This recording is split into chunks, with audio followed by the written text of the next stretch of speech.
Hello guys, what is up? This is another book mail video. Today I have 3 books for you guys. They're really cool books, I think. I've heard one thing about one of these books. Everything else I haven't really heard much about. So out of the 3 books, one book I've heard something about. I heard Well Red Beard do a review on this book, and I think he gave it 3 stars. He wasn't too impressed, but at the same time, he did enjoy it. So, yeah. But, yeah, let's just hop right into the book mail, shall we? First book I have here is a leisure fiction book, and that is J.F. Gonzalez's Survivor. Now, this book comes in at a whopping 373 pages. For some reason, this page is ripped. Luckily, you have the last little bit of the book right there, so that's good. I wonder if any other pages are ripped from this book. I really hope not. That would really suck, but it looks like we're all good. I forgot to toss that.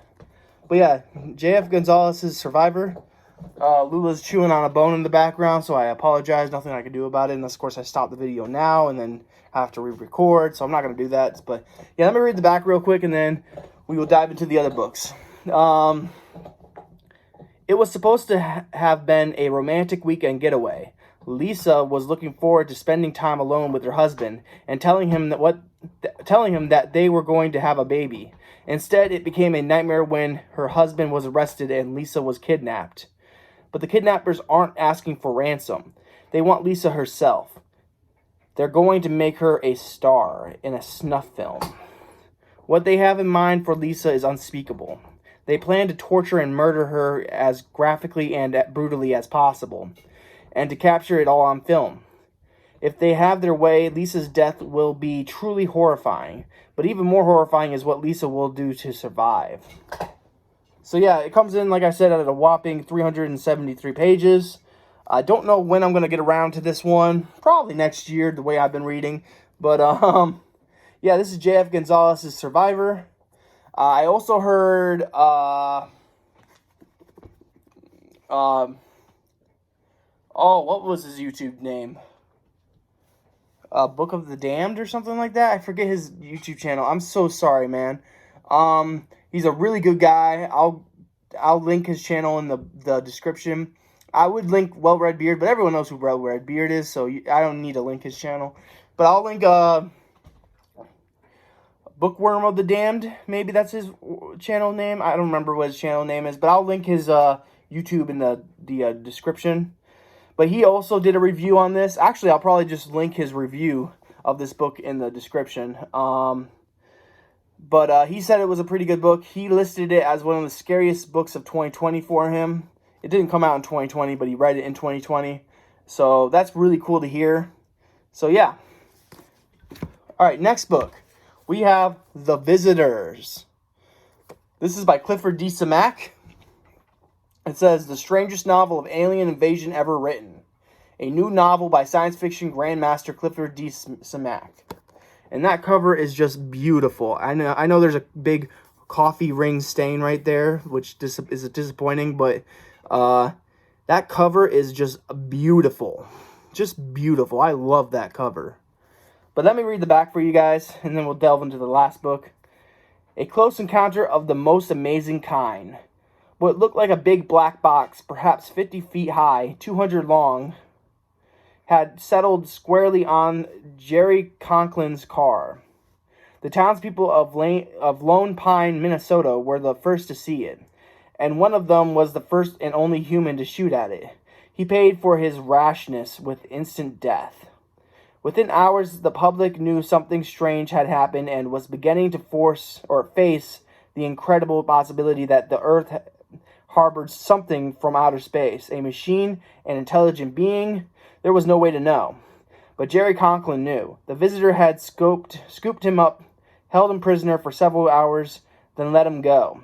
Jerry knew the visitor was a living, intelligent creature.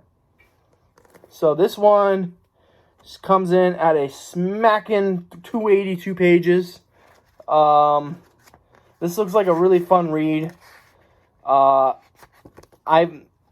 will get back into science fiction soon.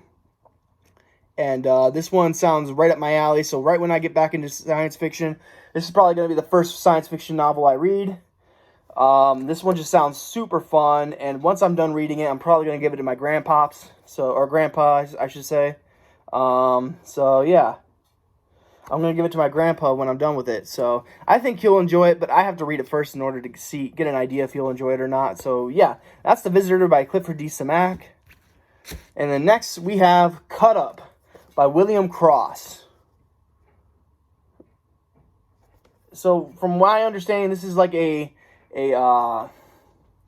psycho killer type story. So it says at the top here, a shattering novel of psychological terror, more shocking than The Silence of the Lambs. That's a bold blurb. I've never read Silence of the Lambs, but I've seen the movie, so that's a bold blurb right there. This is a Berkeley novel. The last one was a science fiction Del Rey. So this is a Berkeley novel, like I said. I'll read the synopsis real quick. It's a short one, and then we will talk about something else. So here we go. The victim was found alive, in shock, traumatized by the things he did to her. The police knew it had to be the work of someone who was medically trained and insane. Only a doctor or a nurse could perform a task so cleanly, so precisely. Only a surgeon could have kept her alive through it all. Detective how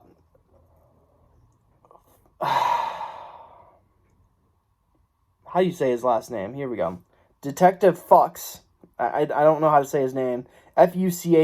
Futches? I don't know. I'm going to go with Futches because Fuchs sounds weird. Detective Futches has never seen anything so strange or disturbing in his entire career until it happened again. That's Cut Up by William Cross. This one comes in at 267 pages.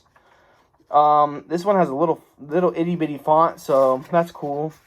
I'm getting into psychological type stories that have to do with serial killers, and I'm also into detective stuff at the moment. So I thought when I read the synopsis to this one and saw some reviews, I thought maybe I'll give it a shot. I don't remember if the reviews were positive, negative, or mixed, but I do remember that the synopsis sounded cool and the cover looks kind of neat. So I gave it a shot, and I bought it. I don't know when I'm going to get around to it. Like I said, probably next year, the way my TBR is. But, yeah, that is Cut Up by William Cross. And those are my book mails.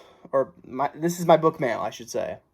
You got The Visitors by Clifford D. Simak, J.F. Gonzalez's Survivor, and Cut Up by William Cross.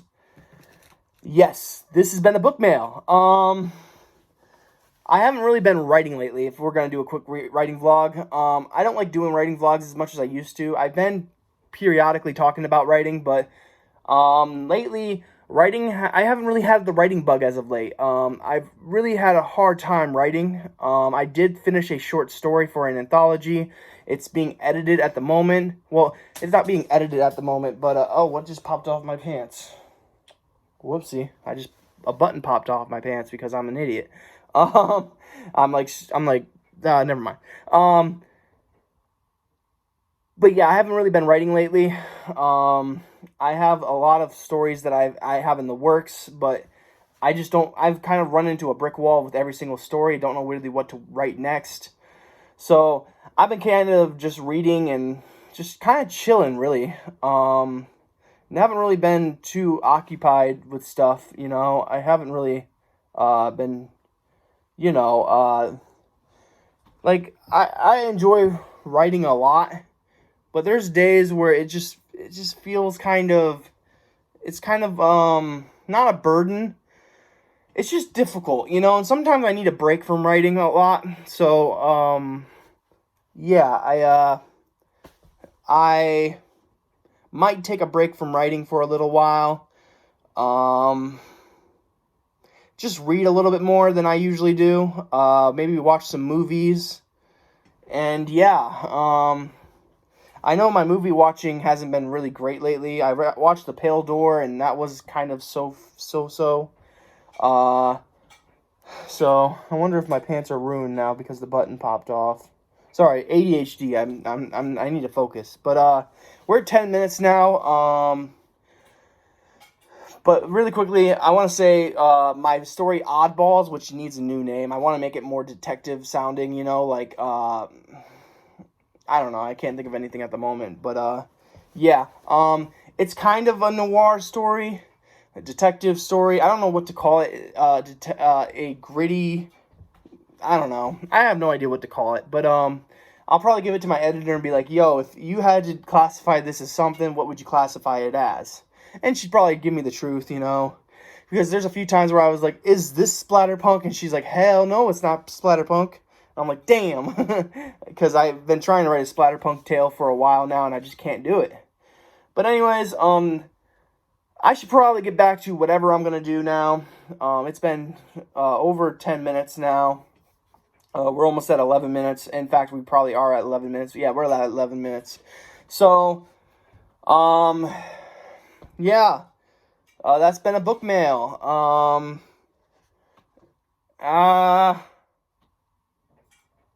Yeah, I'll just end it here. I hope you have a great day. I hope you have a spooky night. And I'll catch you in the next video, yo. Peace out.